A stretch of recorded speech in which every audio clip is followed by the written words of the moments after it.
correctly, we ended up in Leo's house, right? And we're about to do the whole Carl's surprise party thing.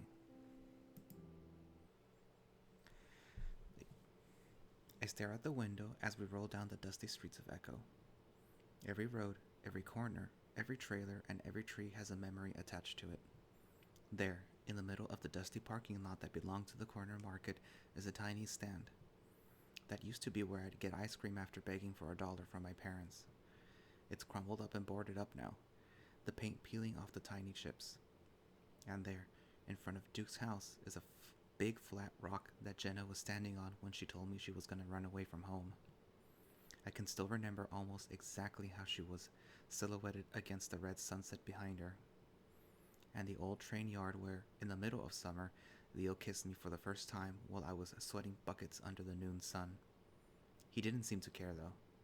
I look over at Leo. He's got one hand on the wheel, glancing up at the rearview mirror occasionally to trade jabs with Flynn. I'm regretting not letting him know we're coming. You know, you'll be lucky if I can get his ass out of bed. We'll call him then. And what if he doesn't answer? Leo doesn't say anything, instead focusing back on the road. TJ feels a silence after a while. Well, I don't think it's too weird. It's just like we're hanging out again. Nothing wrong with that. Sure, but making it about Carl is just weird. Maybe if his birthday was like next week, or 2 weeks tops. Oh, hush, Flynn. It'll be just like we're hanging out. Your acting weird about it isn't going to help anything. The car starts slowing down, and I snap out of my daydreaming to look up, knowing that we definitely weren't at Carl's house yet. That's when I see a round canine figure standing further up on the side of the road. She's standing in the dirt that separates the road and the field in front of a broken and rusted barbed wire fence. I think that's Janice. I look over at Leo and he seems concerned, his brows furrowed as he carefully steers the car right up next to the coyote. I can see why. She's crouched over, elbows on her knees, staring at the ground. Roll down your window, Chase. I do as he says, struggling a little with the old crank handle. The hell is she doing out here? We come to a stop next to the coyote, kicking up some dust. I don't know. Hey! Leo leans over to me and smiles at Janice, who's still looking at the ground. Everything up. Leo's voice cuts off in a weird choking sound. I look at him, confused, then I look back out to the window and I can't help myself, but I gasp. It was hard to tell from this angle and all the dust kicking up by the van, but now I see that Janice has her pants down around her thighs. I can also see everything else.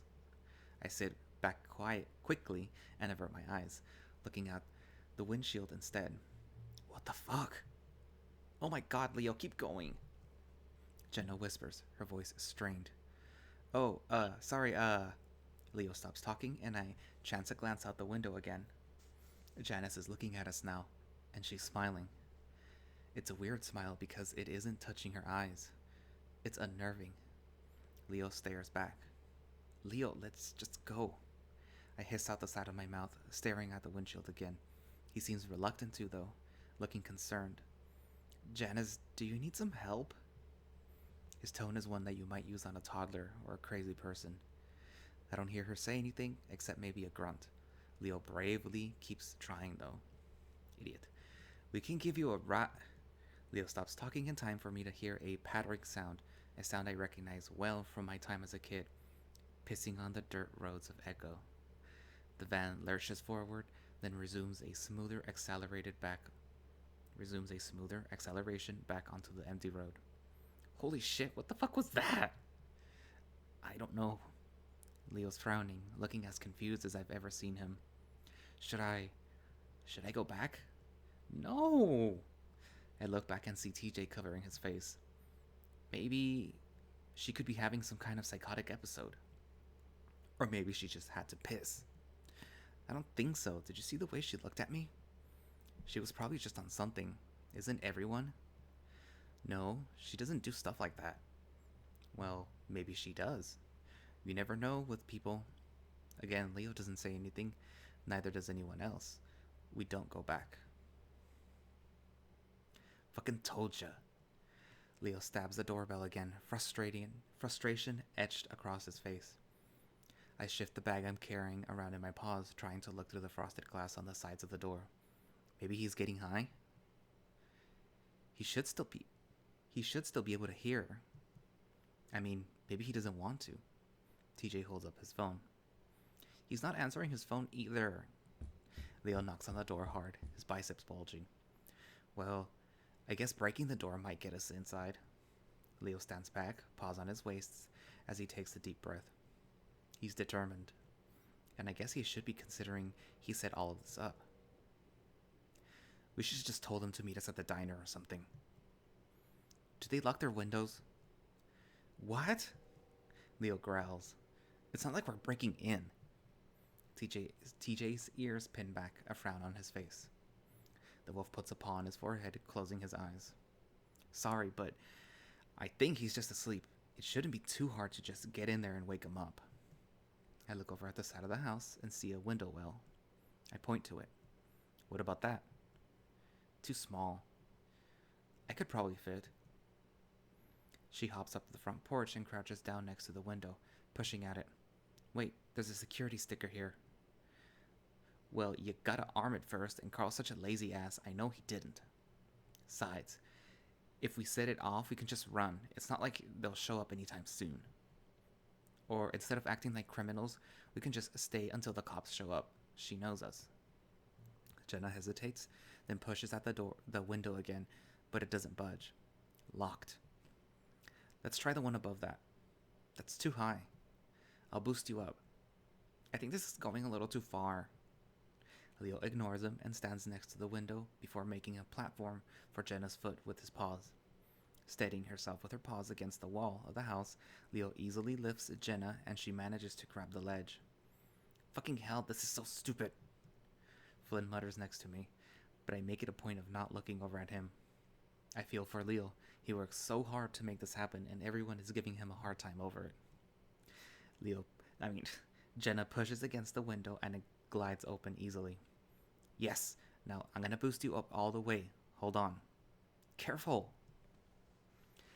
Like there's some kind of cheerleading duo, Leo shoves Jenna all the way up with one paw and she disappears through the window. Her bushed tail is the last thing we see until she pokes her head back through. Kitchen! I found the sink. Great, now unlock the door. She disappears again and we make our way back to the front door. Leo, you're fucking crazy.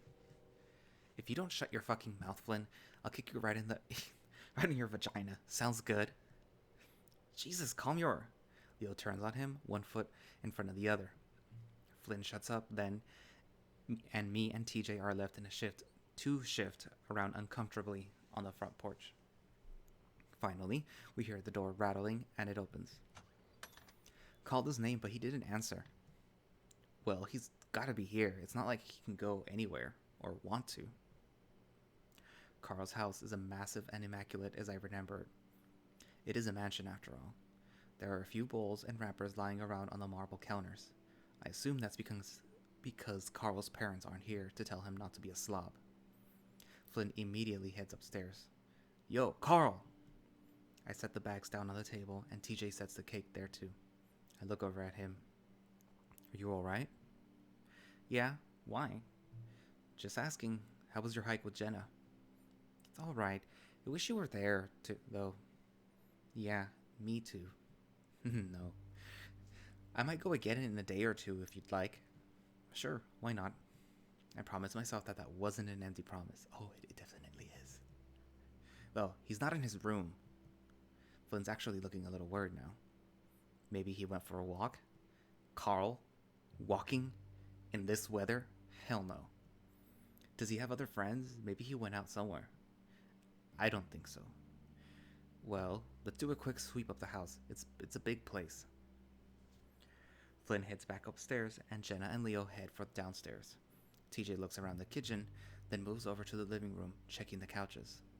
I decide to head out back, if not just to get away from the others, since things feel unusually tense between us today.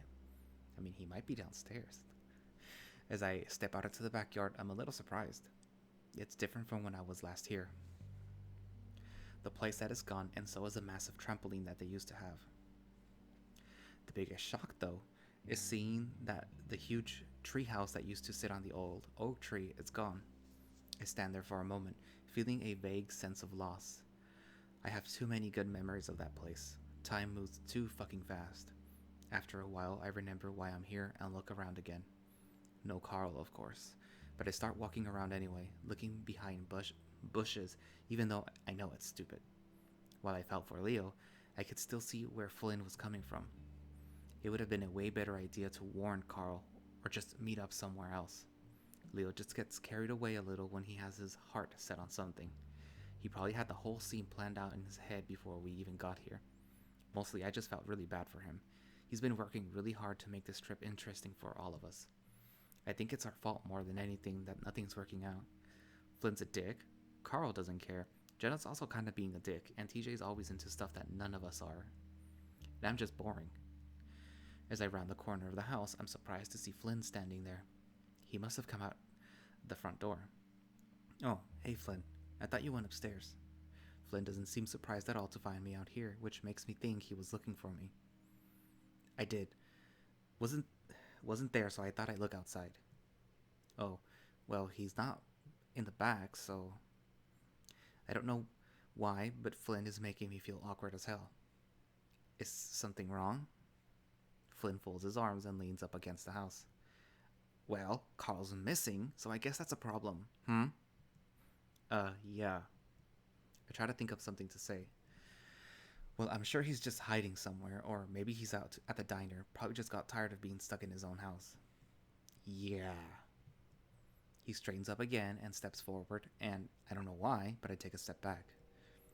You were hanging out with Leo yesterday, right? Yeah, for a little while. You spent the night there? I pause for a second to give him a hint that I'm not exactly okay with him prying like this, but I answer anyways. No, I got back at the motel at like 3. Yeah. I start to turn back around. Hey, why don't we check the basement? Chase. He's got that same tone as a disappointed parent, and that kind of pisses me off. I turn back around. What? You realize what you're doing is stupid, right? Excuse me? Getting back with him during fucking spring break? Pretty stupid, right? I had a feeling that that's where this was going, and now that I know for sure, I'm definitely pissed off now. How is that any of your business? How is it not? You two seem pretty okay with making it our business, right? No. He sneers at me.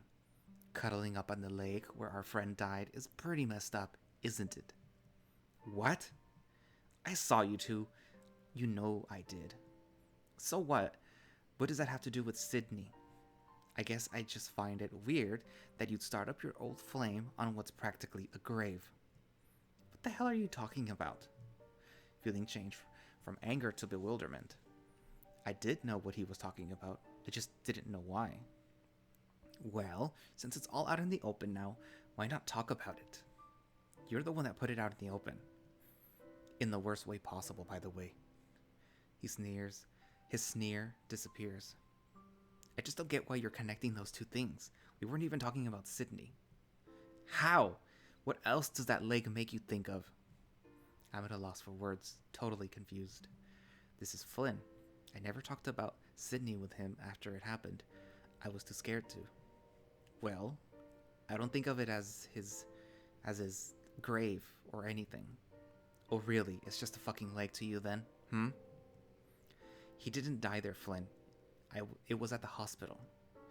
It might as well have been there, right? I swallow hard, wanting desperately to get back inside. Let's not talk about this right now. Oh, I guess I was confused. Everyone's been telling me that I need to talk about it. Well, not like this. Not with just me here. We should all be together if we want to have this talk. I turn around again, making it clear that I'm leaving. Wait. The change of tone in his voice makes me turn around again. It's softer, almost pleading. I'm not used to hearing Flynn talk like this. I'm just trying to look out for you, Chase. He's not... I feel some of that anger returning. He's not what? Well, He's not exactly a stable guy, is he? I laugh. And you are? He dips his head, and I can tell he's embarrassed, even though he doesn't have the ears to tell me so. And not just you, all of us. We're all a little fucking crazy, aren't we? Flynn smiles a little bit. Well, that's what happens when you live in Echo. That's what all kids at school said. Flynn frowns again. Listen, I'm just looking out for you. He's just... I sigh loudly and cover my face with a paw for a second. I was hoping I'd been able to change the subject, but now we're back to Leo. I'm surprised when I lower my paw and Flynn is just a few feet away. Flynn, just drop it. It's none of your business. His gaze hardens. I think it is when I see a friend taking advantage of another friend. Taking advantage of me? Yeah. Has been since you were fucking 15. I immediately know what he's implying. Fuck off, Flynn. You're acting like my fucking pair. My fucking pair? Oh, parent. He takes another step forward and I back away. But he angles it so that I'm pressed up against the house. I get the urge to run away, but I feel like doing that will only affirm how much this has escalated.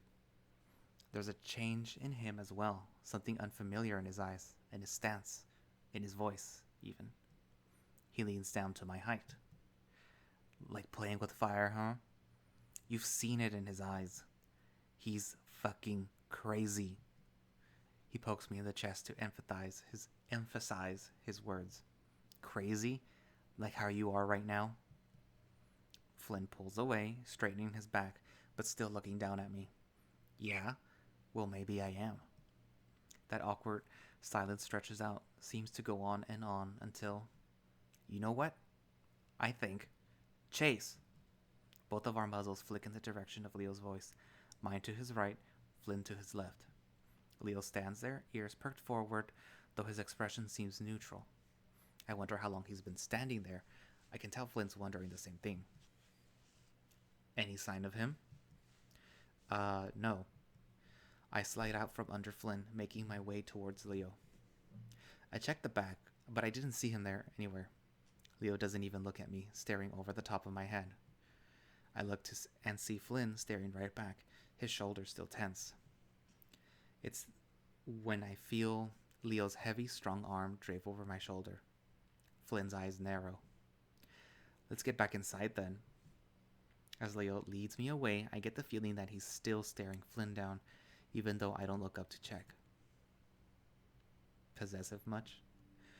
I'm getting worried. No shit, Carl doesn't just disappear from his house like this. He doesn't have anywhere to go. Calm down, he could just be anywhere. He has more friends than just us.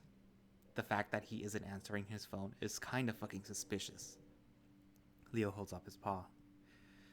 You know he forgets to charge his phone sometimes. Flynn's getting more and more frustrated, starting to pace around the living room. He never goes out with his other friends, that's the problem. Listen, maybe we just wait. You can all wait here, I'm gonna find him. Flynn makes for the door, and before anyone can say anything, it's slamming shut behind him. We sit in silence for a while, staring at the door that Flynn just took off through. Leo lets his breath out in a long sigh, rubbing his face. All right, let's think. Where else does Carl have to go? The comic book shop? Leo looks at me for a second. Maybe if someone else gave him a ride, but like Flynn said, does he have anyone else to do that for him? Well, if you guys are going to do that, then I'll probably stay here in case he comes back. Yeah, we can keep looking. Sounds good. Leo pulls his keys out from his pocket, then looks back at me. Coming with me, Chase? Yeah. I follow Leo out the door, actually starting to feel worried about Carl. Gee, I wonder where Carl could be. We walk around the mall for an hour, checking the food court and every shop we pass. It's clear that this idea was pretty hopeless from the beginning. Jenna lets us know that Carl hasn't showed up at the house either, and that they're heading back to the motel. Finally, Leo and I call it quits and head back to his house before walking to the diner for dinner. So, where do you think he went? Leo's hunched over, an elbow on the table and his chin on his paws, staring out the window. Dunno. Do you think we should call someone? Like the cops? Not yet. He's an adult, so they won't really look into it until it's been days. We should probably call his parents, though, if he doesn't show up by tonight. I don't say anything, stirring my milkshake around. I glance back over towards the kitchen area, watching a very tired-looking Janice gather up plates before taking them to the back. I was pretty much mortified when I realized she was here and about to take our order, mostly just because I was embarrassed for her. She didn't really say anything, though, just took our order and left. I examined my milkshake closely, though, for what I'm not sure. I'm not too worried, though. He's been under a lot of stress and probably just wanted to leave town for a while. But who would he do that with? And why wouldn't he tell us? Leo sips on his milkshake, and I just wait for him to finish. I guess things really have changed. Yeah? I rest my chin in my palm, beating his eyes so he knows I'm listening. I mean, the way Flynn was acting all today, he really can't stand us anymore. Carl probably just feels the same way. I don't think so. Flynn's usually been that way, right? Not like that. Not the way he was talking to you earlier. So he did hear. Guess you were right. I should have just left shit alone. We all used to fit together so well, but now we're all changed and it's like we're bending ourselves to fit again. I guess that's just life, right? Leo grunts and keeps staring at the window. It's clear how much he wanted this all to work out, to give us the opportunity for one last hurrah before we separate for good. And now I'm actually pretty angry at myself and the others. This is our last chance to really say our goodbyes, and it's like we don't care at all. Jenna and TJ are off doing their own thing. Carl's getting lost and probably high. And Flynn's being Flynn. I lean forward, then grinning. You know, I'm really happy you planned all this. Leo slowly shifts his attention from the sunset to my face. I smile widely for him. This is the most fun I've had all year, even though everyone's acting like a dick. I dip my head self-consciously. Including me. I know. But this whole thing has reminded me a lot about the good things in this town. And even though things have been kind of shitty, I think it's a good note to leave off on. Leo raises his brows. Because were things always shitty? It's part of the experience. Leo stares at me for a long time, and I feel my grin start to fade. But then he reaches forward and rubs a thumb up my nose. I blink in surprise, and he shows me the smear of white on his thumb pad. Sorry, it was just hard to take you seriously looking like a cokehead. He grins and licks his thumb. I blush and grab a napkin to wipe my face, but Leo rests upon my arm. But seriously, thanks for trying at least. Leo looks like he's about to say something, hesitates, then opens his muzzle again. Cute. Leo and I look up to find a lanky, patchy, ugly, ring-tailed cat staring at us with beady black eyes. I don't know if you knew, but there's a lot of other people in here trying to enjoy their meal. Clint puts a paw down on the edge of the table, leaning in. Could you try not to ruin it for us? He grins at me, showing me how many teeth he's missing. I guess he graduated from huffing paint since the last time I saw him. The hell are you doing here, Chase? Didn't you dump this fat ass? I grimace. I can't tell if he's joking or not, or if he's still the same asshole that I remember him as. I haven't talked to him in years. Well, it kinda looks like you dump your own ass, Clint. What happened to you? I can see Clint's brain working as he digests what I just said, deciding whether or not he should be offended. I can also see his tail twitching behind him, and it's patchy too, leaving some parts of it bald, like a rat's tail. Actually, Clint, you're right. We're all trying to eat, but there's a smelly, ugly, ring-tailed skeleton ruining it for us. Clint flicks his attention from me to Leo, who smiles sweetly at him. Mind doing us all a favor and getting the fuck out? Clint leans in low to the table, putting his face up next to Leo's. Leo keeps his straight face, and I'm impressed because I can smell the stench of Clint's breath even from here. Think you're funny, Beaner? It's spick. If you're trying to make me mad, you might as well do it right. Leo takes a sip from his milkshake nonchalantly while Clint gapes at him. His brain, which I imagine is Swiss cheese at this point, tries to come up with some kind of retort.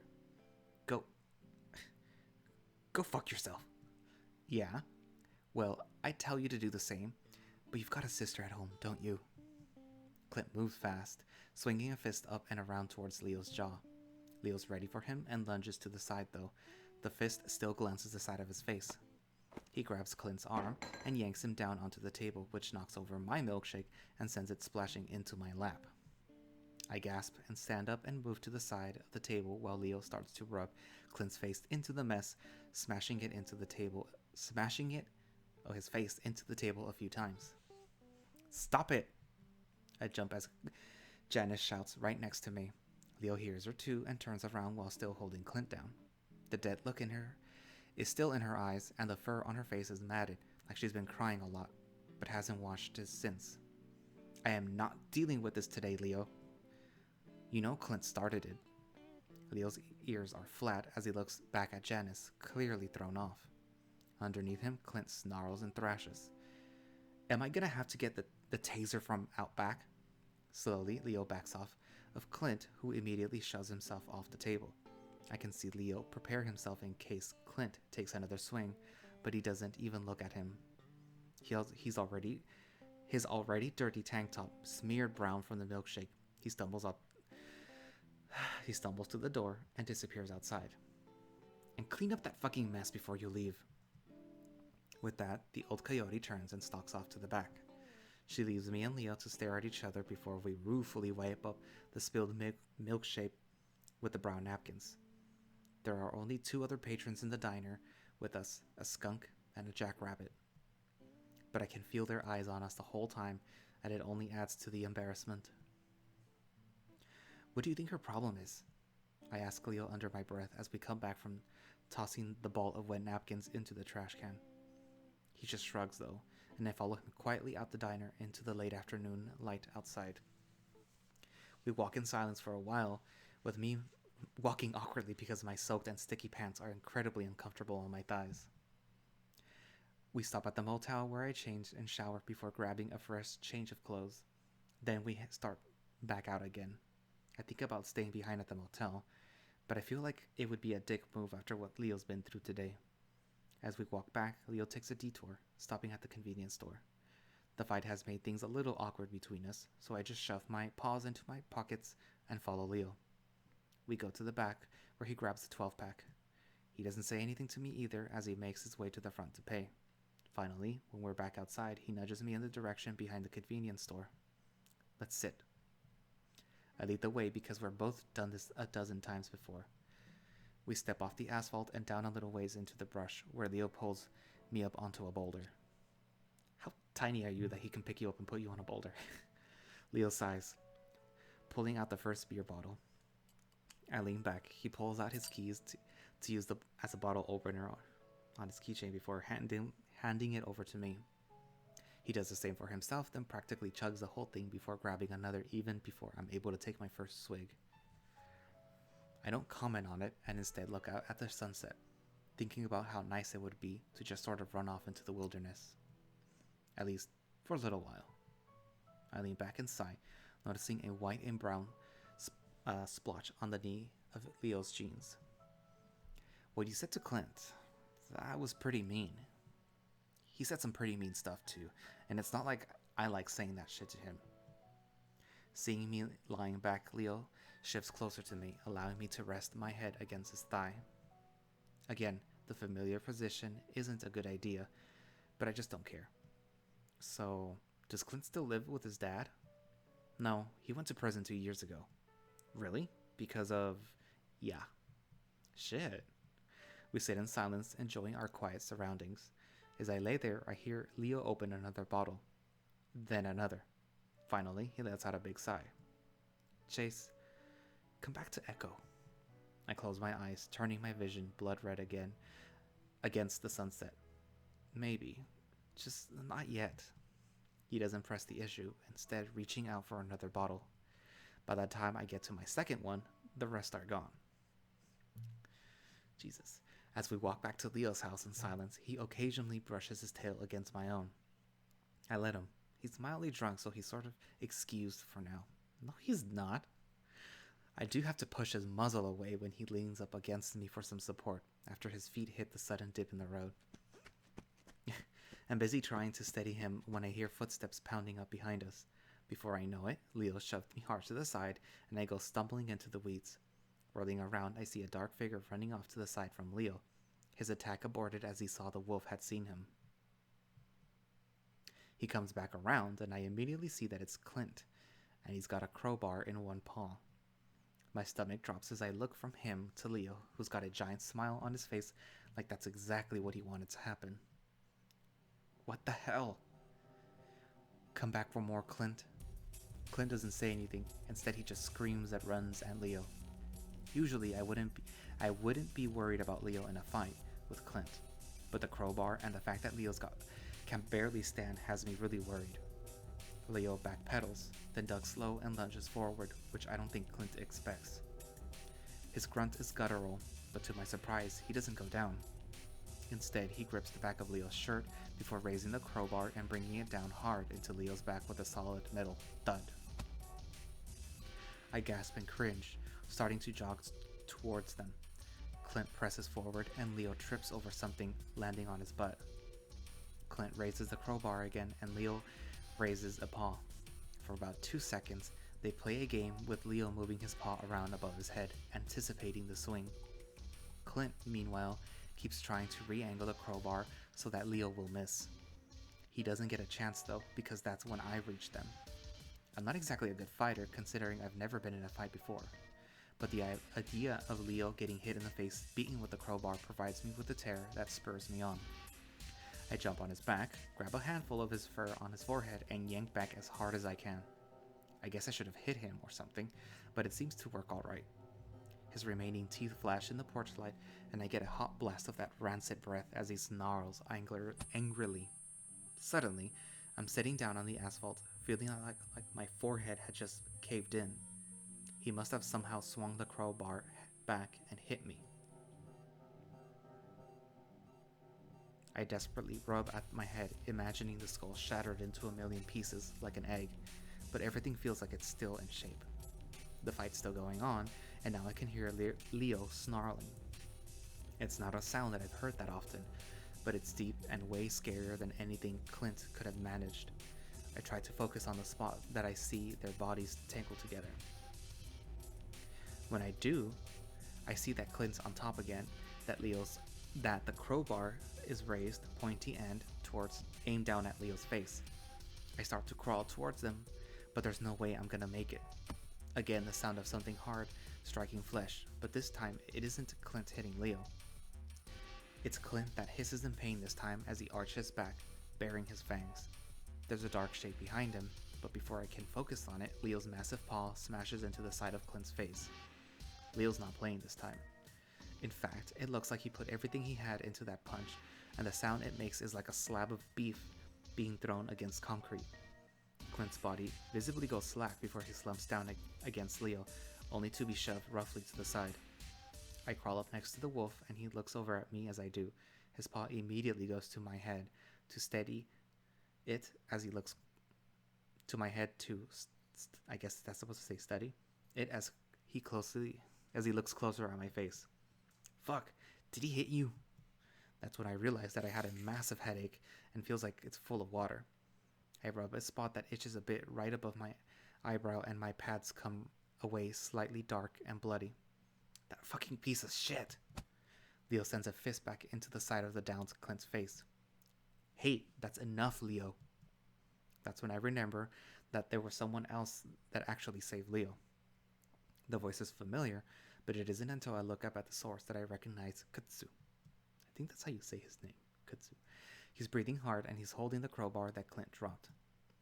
The dark spot around his eyes blends in with the night and accentuates how wide his actual eyes are. He looks spooked. What the hell are you guys doing? He sounds pissed, and I feel a little defensive. Hey, he tried running up on us. Kudzu's eyes flick over to look at me before focusing back on Leo. I thought we had this shit figured out. Why the hell are you fighting again? I don't really get why this Kudzu guy is freaking out so much. His nostrils flare with each breath. You'd think he was the one that almost got his brains run through with a crowbar. Calm the fuck down. You know how Clint is. He wouldn't do half the crap he does if you didn't antagonize him so much. You say he was a bully, but from what I've seen, it's the reverse. It's hard to think of Leo as a bully, but the way he had acted towards Clint in the diner was a bit much, even if it was Clint. Hey, if he can't take it, then maybe he shouldn't dish it out, Leo grins and sticks out a paw to Kudzu, who glares, but nevertheless reaches down to help him up. Leo promptly pulls me up with him. As I get to my feet, a wave of dizziness instantly hits me and I stumble into Leo. Fuck, see! Leo steadies me and looks into my eyes, worry etched all over his face. I'm fine, I just got dizzy for a second. That's not fine. Do you feel sick? Can you see straight? No, because he's gay. Seriously, I'm fine. Just give it a minute. Chica, I'm going to kill that hick when he wakes up. At that moment, Clint makes a snorting sound and starts to roll over. Leo's eyes flash to where he's laying, but Kudzu steps up between the two, still glaring. No, get the fuck back home and take care of the otter. I'm gonna see if I can keep him from trying to kill you later on down the road. Fat chance, he's been wanting to kill me since middle school. Clint starts to sit up, supporting himself with both paws as he looks around. Go! Whatever. Leo turns back to me and his eyes soften as he puts an arm around my shoulder. Come on, we might need to get to the hospital. I'm fine, really. The low tone in Kudzu's voice murmuring to Clint fades away as we stumble into the night. No, you're not fine. He hit you fucking hard. Goddamn that fucking idiot. He could have killed you. I put a paw back to the sore spot on my forehead and rub at it. Leo grabs my wrist. Don't do that, you'll infect it. We'll clean it back up at my place. Swear to God, I'm not gonna leave my house without my gun again. Suddenly, Leo's face takes an odd look. Ugh. One sec. He makes it as if to steady me with both paws, then he stumbles off to the side of the road. It's dark and I can't see him, but I sure as hell can hear a retched followed by a splash. This happens about 3 more times before Leo, shakily but more steadily, approaches me from the darkness, a cheapish grin on his face. You okay? Yeah, just had a little too much. Really? The Leo I knew could down 15 cans and still walk. Hey, rolling around like crazy with a crazy long-tailed sitting on, you won't do your gut any favors. Sure. Leo chuckles and wraps an arm around me again, though this one feels more intimate rather than just being there to keep me steady. We walk in silence for a while, just enjoying the evening air. The temperature is always perfect here when the sun's gone. It gets me more annoyed though, because I can imagine we'd be having a much better time if Clint hadn't just tried to murder us. At least, that's what I imagine he was trying to do, since hitting someone with a crowbar isn't exactly fucking around. Has it really gotten this bad between you and Clint? Leo squeezes me. It's always been this way. It looked like he was trying to kill you. Well, the gringo really hates me. Leo laughs, then falls silent for a while, ears pinned back. I guess he was angrier than usual. It's just that I might have pissed him off more than I usually do. I look up at him. About that, what you said to him back at the diner was really awful. You two? How can he expect not to get hit with that if he's going off about us and about me being a spick? Leo barks out a laugh. Talk shit and get hit, I always say. I don't know, man. What his dad did is different. It's not his fault, you know. Hey, he might be fucked up, but he can still make the decision to be a complete dick to everyone, can't he? But he can still make the decision not to be a complete dick to everyone, can't he? I think that's what that's supposed to say. I wish Jenna were here to help back me up on how this isn't exactly fair to Clint. Anyway, I think he was on something. Did you see how crazy he looked? He's always on something. And speaking of which, Leo steps slowly, and I look ahead to see an isolated house further up the road. The porch light is on, and I see a skinny figure get out of the chair and start walking up to the front yard. It's clear he means to intercept us, and I slow down with Leo as he draws closer. Duke. Leo nods at him. The skinny weasel looks up both of us up and down, raising up a paw to pull the drag from what looks like a cigar. I assume it's actually a blunt because it smells like Carl. He's as patchy and unhealthy looking as I remember him. Not as torn up as Clint, but still bad enough to know that he's done his fair share of dabbling in meth. He doesn't say anything, and after a while, Leo clears his throat. Isn't it nice? He's here. As Duke cuts Leo off, staring right at me, so I assume it's me he's talking about. Hi, Duke. I probably couldn't have said any more awkwardly. Leo steps forward, partially in front of me. Did you need something? Duke lets out a long stream of smoke towards us. Definitely a blunt. Same shit's been happening to me after you told me about it. Huh? Leo looks at him, looking politely puzzled, though I can see his tail twitching behind him. You've been seeing shit? Now I'm seeing shit. It's quiet for a few seconds, then Leo laughs. Haha, well, maybe lay off the drug cocktails. No, it's different. The shit I see, almost real. I saw him. He nods at me again, and for some reason, I'm starting to feel really uncomfortable.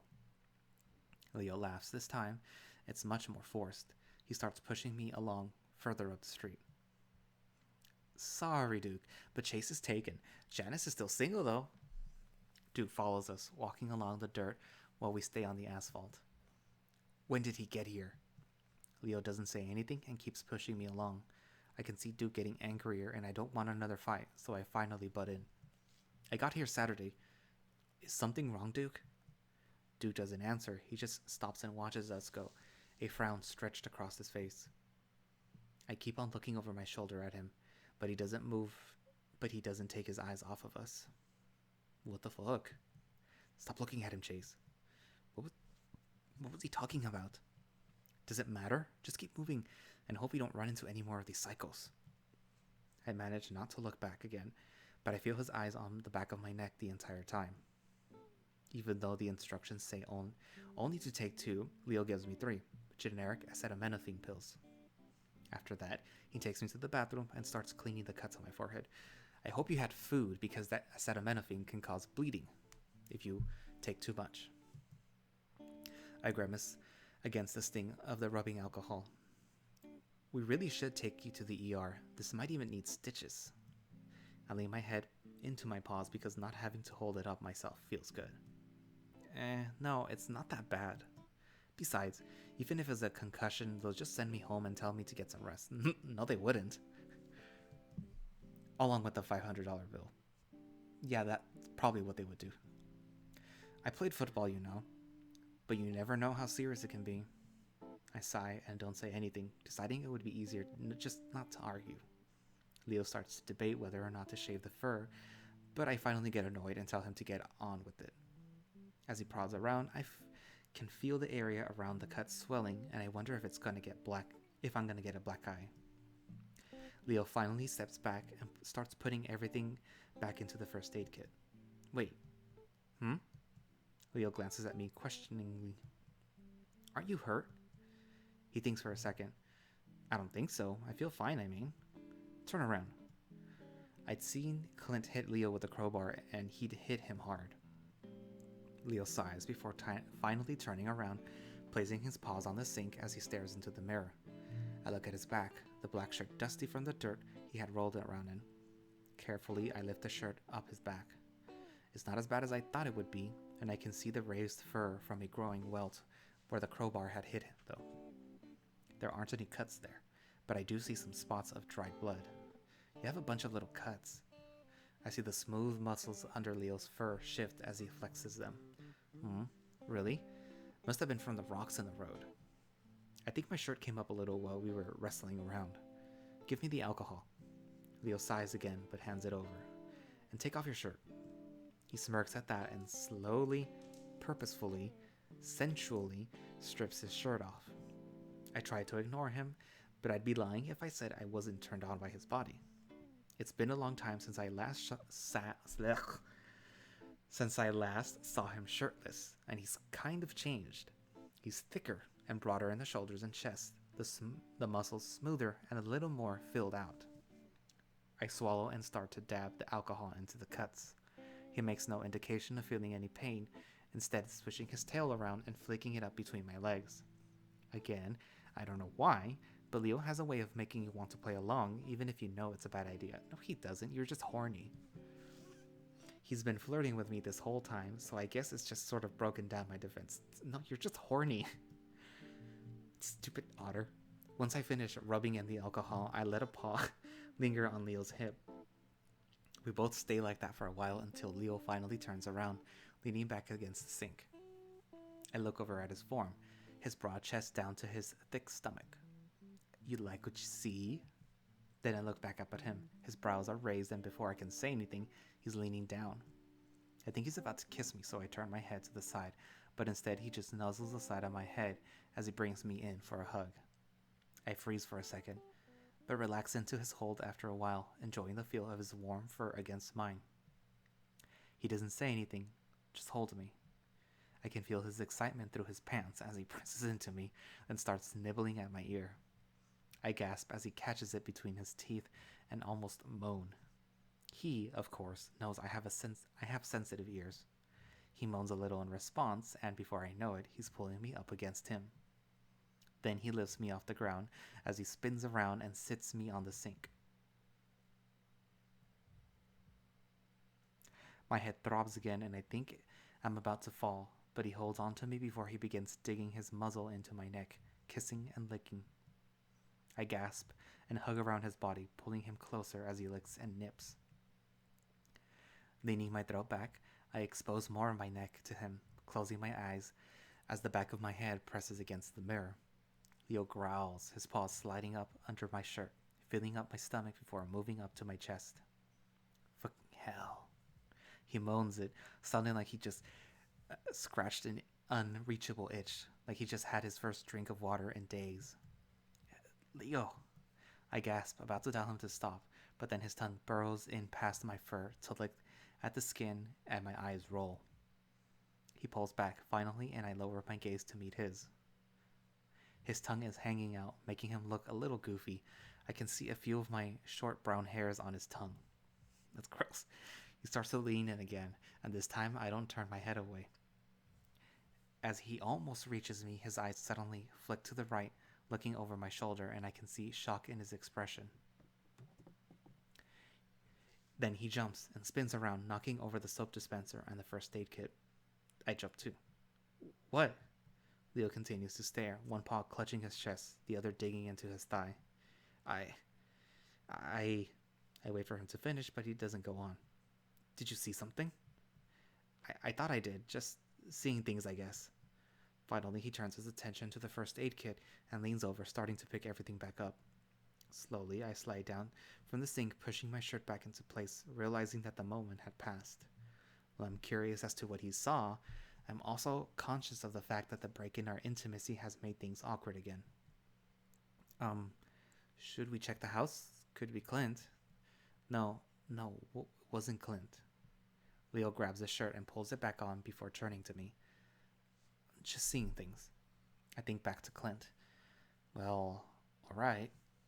As we leave the bathroom, Leo looks back in for a moment before flipping the lights off. I think it's a little strange that he makes sure to close the door. Leo doesn't make a move on me again that night, instead keeping a good few inches between us on the bed. I can't help but wonder if I did something wrong. What I do know is that I'm kind of disappointed. Stupid horny otter.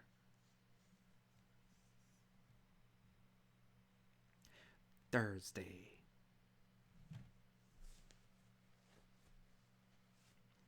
By morning, Leo seems to have perked up a little. It starts with the good news from Flynn. Carl had been in the crawl space. Who would have thought? According to him, it had been too hot to sleep anywhere but there. Sure. Of course, that's fucking insane. But it's definitely something Carl might do. In better spirits, Leo suggests that we go out to some burger joint, to which I agree. On the way, we chat about my project. So, obviously, I don't want to spend all of our time just having fun. You have a project to do, after all. Yeah, I don't remind him that most of this messing around has been his idea. Though we do need to hang out with TJ today, if that's okay. I promised him we would yesterday. He's been feeling kind of down, obviously, because he's a little baby child. I looked down at my sausage biscuit sandwich, the excess grease glistening off in sunlight, the sunlit shining through my window. I was thinking the park. Yeah, that sounds like fun. So, what do you still need to do? I take a bit. I take a bite to give myself time to think. Well, honestly, I'm not too sure. The whole premise is just about the body that was found in the mines. Yeah, what about that? Well, I read about it on a website. Apparently, some guy's mutilated body was found in the mines, and everyone in town lost their minds. A website? Yeah. Uh, shouldn't you have better sources than that? Well, especially if the whole idea of your project is based off of that. I blushed. Someone like Leo chastising me about journalistic integrity is kind of embarrassing. It's not like he's stupid. I guess I'm just used to feeling like the brains of our little dynamic. I mean, it's cited. I just need to get the book, which is something else we'll need to do. Do you have a library card? No. Wow, surprising. But I could sign up for one. Leo nudges me. Don't be bitter. I just want you to do a good job. I'm the one that went to college. I know what I'm doing. Leo laughs. You know, I read a study about college kids. A study? Sounds like something you wouldn't know about considering you didn't go to college. Right. Anyway, it was about how college doesn't make you smart, just more liberal. Uh-huh. So is that a bad thing? Well, paying $20,000 a year to get indoctrinated just doesn't appeal to me. I frown. Is that why you stopped going? Or have you just been looking up those studies to make yourself feel better about quitting? Leo pauses. That's a strong word. I guess I just realized that what I had was good enough. My dad makes more than most college grads, and he's teaching me the trade too. Leo pauses as he changes lanes around a massive 16-wheel carrying what looks like steel. And I'm already certified. Oh, you're definitely certifiable. Okay, what exactly are you going on with where exactly are you going with this? I just want to make sure you're okay with that, is all. Oh, well, I'm not Jenna. As long as you're doing what you want, I really don't care what it is you decide to do. Leo smiles. Well, good. And if I'm not saying we will, but if we were to get together again, I'll be able to support you. Well, just don't make fun of me for going to college or what degree I decide to go into. You know, you're a good enough writer already. We could just have started up a blog or something. What? I just read that's what journalism is these days. I start sulking again. Maybe you should stop looking these things up. At least I'm learning to do something. It's not like I just got a degree in psychology and stopped there. Well, didn't you tell me you wanted to go into history? Isn't that worse? That's... Let's just drop it. Leo looks at me out of the corner of his eye. Chula. I'm not making fun of you. I hate that word, chula. Why does he say it so much? Well, when someone starts sounding like my dad, I think that's a good time to end the conversation. Aw, you're not into that? Definitely not. We drive in silence for a while as Leo pulls out his food from the brown, greasy stained paper bag. As we're heading back, he nudges me. Hey, I have an idea. He talks with his mouth full, one hand holding onto his sausage biscuit while the other steers. Are you asking me? Hey, both hands on the wheel. Leo chuckles as he sways from his orange juice carton with his steering wheel paw before returning it to the wheel. Even when I'm in the car, you drive like shit. Hey, I'm way more careful when you're with me. That makes me feel so much better. Good. He takes another huge bite. I wait while he chews, and while he finishes, he takes another bite. You were saying? Oh, yeah. You know those train tracks behind my yard? Didn't you say that they were important somehow? Yeah, Ico used to be an important junction. Well, why don't we go there and you can film some stuff? The rail yard is only like a 5-minute walk away, I think. Actually, yeah, that's a good idea. Leo smiles. panting a little in the heat, looking proud of himself. Cool. We'll go over there once we get back. There's not much left of the old train yard. The building that used to serve as the junction is basically gone, save for the foundation. There are two groups of abandoned freight cars in the Golden Gate Southwestern. Oh, freight cars with Golden Gate Southwestern in chipped paint on the side. I'm happy to see it since it'll help with the scenery I'm trying to capture. After doing a few panning shots along with some of the close-ups of the cars, I lean against an old freight car with my head back. I close my eyes against the heat. It's almost noon, so it's almost impossible to find any good shade out here.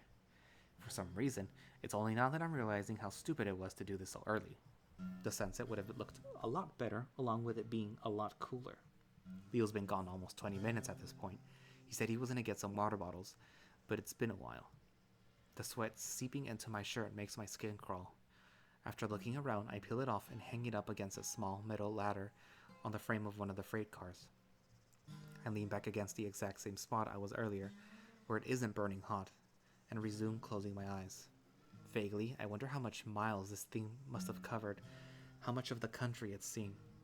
The railway was closed down in the 60s, so it's been maybe over 50 years, so it's at least over 50 years old. Unless we're just using Echo as a dump for unwanted train cars and left them here recently. A lot older than I am, there's something weirdly comforting about leaning against something that's been through so much, almost reassuring. It's like swimming in an old river or lake that's been around for millions of years. Something brief connected to those things that are permanent. I hear rustling through the grass on the other side of the car, but I keep my eyes closed. Leo, I think I'm gonna die. I'm not built for this heat. I wait, but he doesn't say anything. Leo? The rustling starts up again, a long, slow drag through the dried vegetation. This time, it sounds like something is coming from under the train. Leo? I finally open my eyes and step away from the car. Turning around to look at it, I can see through it. What are you doing? Obviously trying to scare me. Leo was never as subtle as Jenna, but he did his fair share of at least trying. I lean over to look under the car, glaring. You know I'm trying. I met with emptiness under the car. Just dirt, dead grass, and rusted rails. Was it some kind of animal? It sounded pretty big to be... Chase! Fuck! A heavy paw slams on my shoulder, and I jump as Leo shouts right next to my head. I stumble forward, but he grabs me up, laughing. Ha ha ha ha ha! Holy shit! I've never seen you jump that hard before. Normally I'd be pissed, but that buildup just had me glad it was Leo. How the hell did you do that? Do what? The whole setup you did. Well, you see, first I take my hand and slap it on your shoulder. No, the whole walking around behind me and making that dragging sound under the car. Huh? Leo looks confused. I frown. I guess it would have been kind of impossible for someone Leo's size to sneak around like that without me seeing him. Did you hear something? Leo mimics my earlier position and bends over to look under the train. Yeah, there wasn't anything there. I thought you were trying to scare me. Well, I was, but I didn't do that. Probably some animal or something. There's a lot of weird wildlife out there, you know. He stands up. That would have been a good idea, though. It sounded really heavy, like a person. Could have been, you know, a lot of weirder people around here like to come out to get drunk or high or whatever. Sounds fun. I must still look a little unnerved because Leo sets a hand on my shoulder.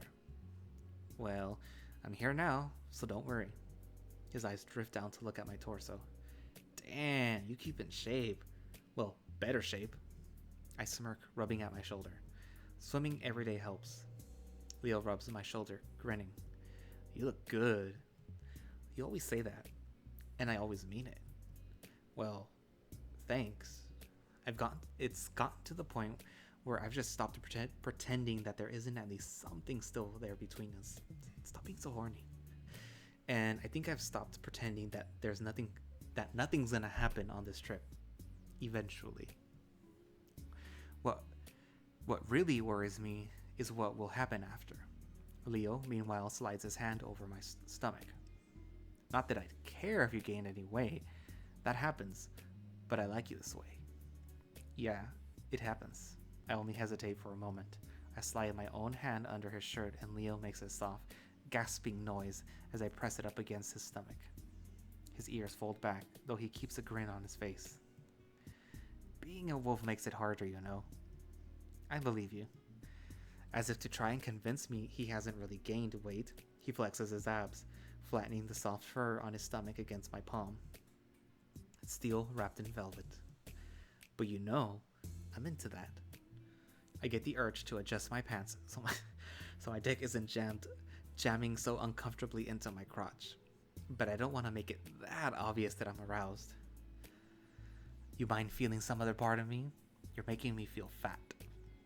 I giggle before I slide my hand up his torso. This exposes more of his white stomach all the way up to his chest, and I can feel his pounding heart. That better? Lil just gives a breathy, laughing exhale as he lets me feel him.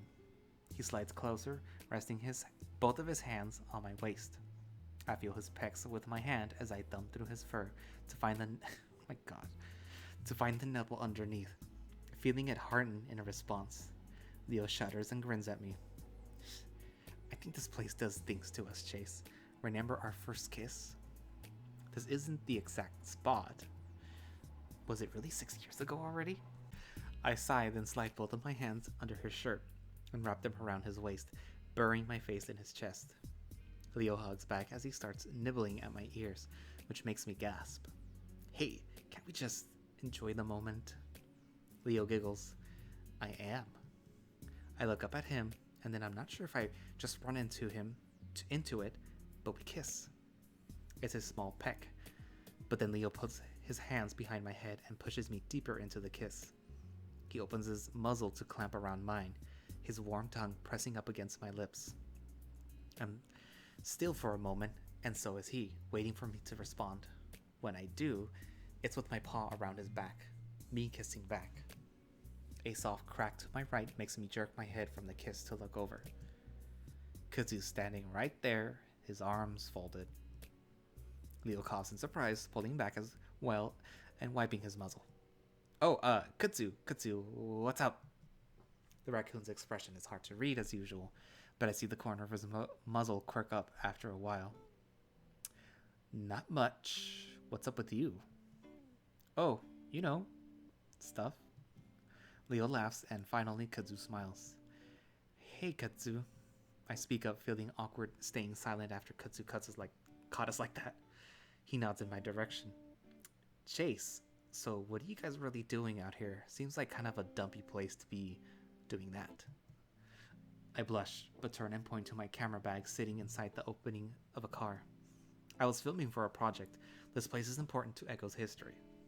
I see. We could be asking you the same thing. Well, I'm not exactly doing that, am I? Anyway, I just take walks sometimes on my days off. In the middle of the day? Usually. He narrows his eyes at me, clearly thinking that I'm suspicious about something, so I quickly add, I mean, it just gets so hot out here at this time of the day. I'd die. Kudzu shrugs his shoulders nonchalantly. I'm just gonna call him Kud from now on. I don't know, I just go for walks a lot. That's what I was doing last night when I found you two. Hey, thanks for stepping in last night. That could have ended badly. Kud shrugs again. It would have. Had to do something, didn't I? Well, we appreciate it. Leo wraps an arm around me and hugs. So, how was he when he came to? Pissed, obviously. He always is. But he said some things last night. You should stay away from him for a while. Kud's normal, placid face shows some concern for the first time. What? He said he was gonna kill me? Leo says it lightly, like it's not a big deal. Among other things. His eyes flick to me. I give a start. What? Whoa, wait, did he say some shit about Chase? Leo's hackles rise and I can see him starting to bare his teeth. Again, he was on something last night. He might not even remember it, but I'm just warning you to be careful around him from now on. Kud looks back at Leo. Don't provoke him. I wouldn't if he wasn't such a fucking asshat. Just ignore him. I swear to God, if he's talked about doing shit to Chase, his grip tightens even more around me. Hey, I'll be gone in a few days, don't worry about me. I am worried about you. I'm just getting really tired of that meth skeleton messing with everything I do. And if he fucking tries something with you, Leo. The air is tense and I can feel Leo growling deep in his throat, wanting to change the subject. I speak up. Hey, Kud, you know we were gonna go out to the park and hang out. Did you want to come? Thanks, but I think I'm good. Leo perks up from his brooding. You know what? I think that's a good idea. We were gonna play some soccer, but there's only gonna be 3 of us. You could help out even it out. Kud thinks. Well, I suppose I could use a workout. Ha! You're just like TJ. I think you guys get along great. We'll get along great. I don't really see TJ and Kud getting along just because they're fitness conscious. They're practically night and day. Well, we're heading out right now. You gonna come? Kud hesitates for a second longer before he nods his head in a quick jerk. All right, yeah, why not? And with that, I gather up my equipment and we head back to Leo's house. It's not surprising that Echo hardly has an inch of flat grass on the entire town. Leo says that they're planning to lay down sod next to the lake where the area is further developed, but as of now, we have to settle for a park near Peyton. It's a plain stretch of grass usually used for youth soccer games. In fact, I can remember when I was part of that same organization, back when my stubby legs didn't matter as much. Of course, after a few years, it became clear that, being an otter, I wasn't built for the sport. That's when I took up swimming, of course, but then I realized that I wasn't really great at that either. Of course, I could outswim any non-aquatic, but when it comes to other otters, I was pretty much bottom of the barrel. As we drive, TJ sighs next to me. I look over at him and he's got his elbow against the armrest, staring out the window as we pull into the empty parking lot. Everything all right? TJ's ears perk and he looks over at me, clearly forcing a smile. Of course. You don't seem that way. What's up? I lean closer to him. Leo's talking to Kud in the front, so we have some amount of privacy. TJ looks down at his lap for a moment, then just shrugs. I think it's pretty obvious, Chase. This whole trip has been pretty bad. I'm about to counter that it hasn't been that bad, but he goes on. I just think it might have been best if I hadn't come. I feel bad is all, because I'm a big baby. The way he tries not to frown, but does anyway, is both heartbreaking and adorable at the same. No, it isn't. I automatically rest upon his shoulder, reassuringly. Shit. Stuff happens, right? We come here to have fun, and that's what we're doing right now. Yeah, it's just that I feel bad that for everyone else. What happened yesterday, I think it affected everyone. I'm such a big baby. No, wait, I had a great time with Leo yesterday. It wasn't sad at all. I realize that the statement makes me look like a total asshat, but TJ just nods as Leo parks the car. We're here. As we reach the field, Kud immediately starts jogging the length of it while TJ stretches. I stand there awkwardly for a second, not really sure if I should just join them, since that felt a little overboard for something so casual. At least, I hope it's casual. Leo rests the soccer ball against his hip as he joins me. They're so eager, huh? Apparently. Well, it's not a bad idea. Don't want to pull anything. So me and Leo do a few awkward stretches before the other two join us in the middle of the field. So, time to pick teams. There's only 4 of us. Shouldn't be too hard. You want to pick? Kud looks between us before his eyes settle on me. Chase. Oh, okay. Probably best to keep the lovers off the same team to avoid distractions. I, at least, want a little bit of a challenge. Kud gives Leo a little smirk. I blush, but Leo smiles easily, rolling his eyes. It's not like that. Sure. So, I'm on Leo's team? TJ slides up to Leo's side and the wolf puts an arm around his shoulder. Yep, you're lucky to have me. You know, in my country, we had a war over soccer once. I don't believe you. It's true, thousands died in the football war. Wait, do you call it football? Because that seems pretty confusing since we're really into the other football.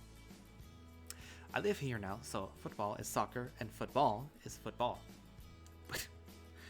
But if I were to call soccer football, I'd call it football. Wait, what? Fujika, let's just start. Kud looks around. Since there's so few of us, why don't we just play the half field, grab a few rocks to mark the goal? After that's done, we start playing, and for me, it's pretty much disaster. TJ, of course, dominates all of us. He dodges around me with ease, making me look like an idiot as I spin around to try to catch him, falling on my ass more than once. Kud is able to hold his own for the most part, but TJ gets past him without much difficulty. I think the Lynx realizes how bad he's beating us after a while and starts to ease off. He passes it to Leo more often and only really steps in when he gets near the goal. Leo, while big, is slow as hell, and I actually managed to steal the ball from him a few times. I also think it's because he's not taking this seriously at all, because he keeps laughing and slapping me with his tail as he runs past.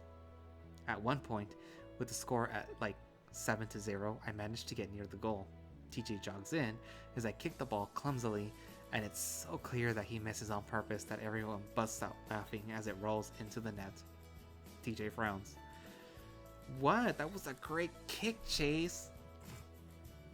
I lean over, resting my hand on my knees as I gasp for breath. If you're gonna, let me score, you have to make it look more convincing than that, man.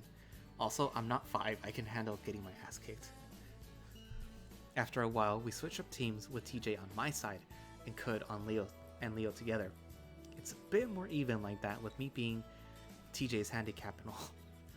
After about half an hour, we call it quits and head back to the parking lot where Leo throws us water bottles. I wipe my face as I sit on one of the parking blocks. Even though it's early evening, the weather is still way too damn hot. Leo and TJ are already up again. TJ showing him some of the moves he had so viciously used on me. I'm glad to see that TJ is somewhat happy again. His ears are up and he's smiling as he runs in circles around Leo. Hey, how am I supposed to learn anything if you're just using them on me? Just trying to make me look dumb, hmm? Sorry, alright, first thing you need to do. I notice Kud standing a few feet away, watching along with me. So, I guess you've known Leo since you moved to Echo? Kud looks over at me before leaning back against Leo's van. Yeah, he saw me moving in and insisted on helping, so that's how I met him. Sounds like Leo. Kud takes a swig from his water bottle. He's a good guy. Definitely. So, you used to live here, right? In Peyton? Unfortunately. I guess Leo told you? Yeah. I also remember Leo saying that some bad things had happened in the city for the raccoon, so I wonder if I should press or not. Hey, sorry if it seemed like I was making fun of your name a few days ago. It's a cool name, just different, you know? Kud smirks. No, I know it's weird. You just caught me at a bad time, is all.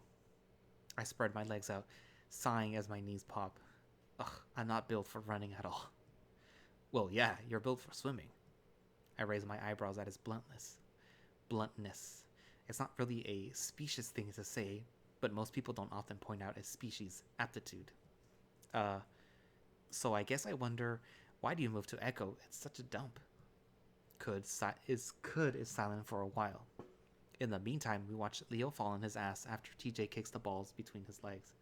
The ball between his legs. Not his balls. People. Huh? People are the reason why I left Peyton. Oh. Peyton is technically a small city with just 70,000 people, which is actually bigger than where I live. Compared to Pueblo, that's nothing. The more people there are, the worse it is. It's the same everywhere. Ah. Okay. Kud goes on. Sure, in Echo there's hundreds of shitty people, but in Peyton there's 50,000 of them. I prefer Echo. His tone is so dark at this point that I don't even respond. Something definitely happened here in Peyton, and I don't dare ask what it is. Luckily, I'm saved an awkward silence as Leo haphazardly kicks the ball in our direction and TJ comes running up to us. Damn it, alright, I think that's enough for today. He jogs over, wiping his face. Man, I need a shower. You two getting along? When Kud doesn't say anything, I pipe up, Yep. Leo frowns, clearly sensing something's wrong. Well, okay. Anyways, let's go out and get some ice cream. I've been craving it. I stand up slowly, knees popping again as we all pile into the car. As we drive, TJ continues to stare out the window, but his ears are up and he doesn't seem so depressed anymore. I lean over towards him. You feeling better? TJ turns to look at me, smiling. Yeah, it was fun playing with you guys. I grin. You're insanely good. He shakes his head. Not compared to the other guys at school. I'm not aggressive enough, but it's fun. Well, I'm glad you're feeling better. TJ nods. It's too bad we can't come back and do it again tomorrow. Why not? Not that I'm crazy about doing it again, but I'm not sure what would prevent it. He looks at me. Well, your project. I frown. I don't think... Hey, what flavor do you guys want? Leo practically shouts back at us. I look around. We aren't even at the ice cream parlor yet. That doesn't seem to matter to TJ, though. Oh, cookie dough. It's been so long since I've had it. Really? I didn't know you liked that flavor. And somehow Leo's able to keep up the conversation about ice cream flavors all the way to the actual ice cream parlor. I decide the shots I got earlier in the day were too bright, not representative of the sad state of the town I wanted. The setting sun does a better job of capturing that desolation and bittersweet depression of it all. A metaphor for an end, in a way. At least, that's how I hope it comes across. I lean back against the old, rusted car, clicking through the images I'd taken. It feels very quiet, despite the wildlife around. And so that's why it's easy for me to pick out the footsteps headed in my direction. At first, I think it's Leo, and I wonder how he's finished up with the shower so quickly. But then I realize that's when the crunch of the dried vegetation is too soft, too light to be Leo. I look up, kind of hoping to see Kud, but instead I'm greeted with the sight of Clint headed in my direction. My grip tightens on the camera, watching as he approaches around the bend of the tracks. He doesn't see me at first. As he gets to the tracks, he hops onto one of the metal rails and balances there, walking along like he's on a tightrope. Does everyone in Echo just come here to take a walk? I think about walking around the train car, out of the line of sight, and hide until he passes me. While I'm thinking of this, he loses his balance and stumbles off the rail, and that's when he looks up. Of course, I'm the first thing he sees, and we both just sort of stand there, watching each other. I don't know what to do. Kud said Clint probably doesn't remember anything from last night, but I'm not willing to bet on it. He does look like he's not even sure who I am, though. His eyes are squinted, almost shut, mouth all screwed up as he scratches his head, comically. He leans forward, almost to the point of falling over. Definitely on something. At that moment, a look of recognition spreads across his face and his mouth opens wide. Then he starts jogging straight for me. The abruptness of his movement startles me, and I almost drop the camera. I angle myself away from the car, so I'm not backed up against it, and start taking steps back as he gets closer. He stops, though, about 10 feet away, and points at me. Hey, I know you! I'm at a loss for what to say. He's wobbling back and forth, his eyes wide open. Your name. There's an awkward pause as I try to determine whether or not he's asking a question. My name? Chase. Why did I tell him that? You're Leo's fag friend. I'm distracted again because that's when I see the handle of a pistol just poking out from the front of the waistband on Clint's jeans. Clint glares. Fucking Leo, why do you hang out with that creep? I'm looking around trying to decide the best way to escape in case he loses it. I mean, he's always saying shit to me, always saying shit about my dad. He had a perfect fucking life and rubs it in my goddamn face. I take a few innocuous steps back so that the end of the car is right next to me in case I have to duck behind it. I don't think Leo's life was that easy. It was pretty bad in his country. Fucking beaner coming here to make my fucking life even worse. Couldn't go home and be happy. Couldn't go outside and be happy. I can't be happy anywhere. He sneers at me. And you fuck him, don't you? I just stare at him and don't say anything. I feel like anything could set him off, but he waits patiently, expecting an answer. Clint? Don't you? He stutters visibly, clenching his eyes shut. Fucking imagining you licking his fat ass is disgusting. I don't even fucking care that you're fagging around, but with him. If I wasn't so afraid of the whole situation, I probably would have laughed just then. I just take another step back. Hey, I was actually just about to head out. You know, I'm doing this project. That's why I'm here. He glares at me. Me and Leo broke up a few years ago. We're just friends. Oh, really? You don't know what he's like. The things he did to me. It was way worse than what I ever did to you. But hey, I do need to head out. We can talk about this later. He sees me stepping around the car and immediately his hands shoot to the handle of the gun. Hey! I freeze, watching his hand, preparing to throw myself to the ground as he pulls it out. At the same time, I'm praying that he'll shoot his dick off, if he does. He glares at me. What the hell are you even doing out here anyway? With shaking hands, I point to the camera around my neck. I told you, I'm doing a project. I try to smile as I hold it up. Just about Echo? What the fuck is there to say about it?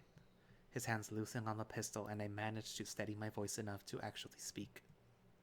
Well, there's a history to it, you know. There's history to everything. I'm just trying to figure it out. Clint looks around, seeming to forget about his gun. Oh, like the railroad? Yeah, like the railroad. Clint's eyes are vacant as he stares at the ground, and I think I'm about to make a run for it again. Oh! I jump as he snaps his head up. My dad once told me that his dad knew a guy that got killed here back in, like, the 50s. Oh. Despite the fact that there's a crazy meth head in front of me with a gun, I still find myself becoming interested. Yeah, like, some guy was trying to hop on, like, way back, and that's how people would get around. So this guy was just trying to hop on the train here when he was leaving the station, but he missed jumping on. Clint sits down in the dry and dusty weeds and spreads his legs out over the rails. And he falls down like this, and it runs over his legs. Clint brings both hands down in a chopping motion over his thighs. Blood goes everywhere, and yeah, he's dead, right? He looks up at me, and I realize he's actually waiting for an answer. I guess his questions are never rhetorical. I'd assume so, right? Wrong. They found him a few hours later, and somehow the fucker's still alive. Oh. I'm already starting to doubt his story, or at least this version of it.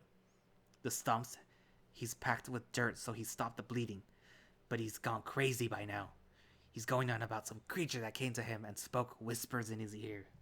Well, at the very least, I could just stick the story somewhere slow in the project to keep things somewhat interesting. One of those local urban legend type stuff. But then he goes to the hospital and they think he's gonna live, but he jumps out the fucking window and kills himself. Clint stands up and brushes himself off. My dad used to tell me that story a lot. Not like I wanted to hear it, but he liked telling me things I didn't want to hear. I don't quite know what to say to that, but I want to keep on his good side, so I make a show of pulling a notebook out of my bag. Well, thanks, Clint. That actually helps me out a lot. But Clint is still in his own world, staring off at some trees in the distance. It's weird that you need to hear that story because I come here because of it. For closure or something? Because of that guy. Sometimes I think I see him when I'm all high, and I hear things here too. It's scary, but I do it anyways because it's different. This town, everything's always the same, but you can make it change if you want. At that point, he starts walking again, off the tracks and towards the group of trees. I decidedly don't follow him. Instead, hurriedly make my way back to Leo's house. My God, Jojo. I have a lot of time to calm down on the walk back. Leo is splayed out on the couch, picking through the TV dinner on his lap. There you are. I warmed up one for you too, but it's probably cold by now. That's alright. I'll just, put it back in. Leo watches me as I head into the kitchen adjacent to the living room. Hey, what's up? My dinner is sitting on the stovetop, and I make an effort not to wrinkle my nose at the sculpted rib meat covered in barbecue sauce. Watery mashed potatoes complement the gooey mess. Nothing, just tired is all. I thought that was my actual microwave for a second. I tossed the dinner back into the microwave and set the timer to 2 minutes. And it's warming. As it's warming, I turn back to lean against the counter and face Leo in the living room. Hey, I was wondering something. Leo looks back at me, eyes falling back a little. It's about Clint. Leo's brows furrow. I mean, you guys are at each other's throats. I know there's always been some animosity between you two, but I don't remember it being this bad. I frown. You guys practically want each other dead. Leo pins his ears back while he licks barbecue sauce off his fingers. I really don't know, Chase. If I had to say, I think it would be the drugs. The drugs? Whatever he's taking is pretty hardcore. I mean, he's a goddamn skeleton right now. Right? Oh my god, I messed that up. Yeah. But it's not like I'm responsible for it. I just treat him like he treats everyone else. I open my mouth, hesitate, then finally ask what's been bothering me. When we were younger, would you say that you bullied him? Leo frowns. What's bringing all this up? Nothing, I'm just curious is all. Leo starts to smooth down his fur on his head, all poofed up from the shower. I mean, I wasn't nice to him, of course, but he was an asshole to everyone, like I said. I did to him what he did to others. He coughs. Maybe a little worse. Worse? What he did was pretty bad, though. He tried to burn me with a cigarette once. See, when you tell me shit like that, I don't feel bad for any sort of things I did to his worthless ass. I'm saved from having to respond to that as the timer goes off. I turn around to pull my food out of the microwave before grabbing a plastic fork and sitting down next to Leo. We eat in a slightly awkward silence. By the time I'm almost finished, I'm feeling a little nauseous. Ugh, not to be rude, but do you always eat this stuff? He looks up with a mouthful of mashed potatoes. This microwavable dinner stuff. He swallows loudly. Yeah, you don't like it? He lowers his ears again, looking embarrassed. It's fine, I mean, it's just sad. I look at him sheepishly. Ha, you little fucker, I get better food sometimes. It's just easier. Yeah. I drag a plastic fork through my flaky potatoes. And what qualifies as better food? The diner? Hey, it's not like I can't afford it. I just make good money. I laugh. This isn't about money. I just think you're lazy. Leo mock growls and leans over to grab me. I yelp theatrically and try to hold my tray steady as he yanks me sideways to lay down against him, our heads on an armrest. Hey, I gotta throw away my tray. It's full of gross TV dinner water. Leo nuzzles into my neck. Put it on the floor. Ew, gross. You can throw it away when I'm ready to get up. Since when do you decide when I can and can't get up? Since you decided to mouth off to me. Now you're the one that's gonna be cooking all my meals and cleaning up my house, chula. God, I hate that word. I shiver and he responds by spooning me tighter. Clearly Leo's gauged that I'm past the point of resisting at this point in my little vacation, and he's taking advantage of it. Estoy loco por ti. Okay, let's try that out again. Estoy loco por ti. He rolls the R dramatically, definitely taking advantage of it. We're both too tired to do anything more, which is probably for the best, and within a few minutes, I've passed out.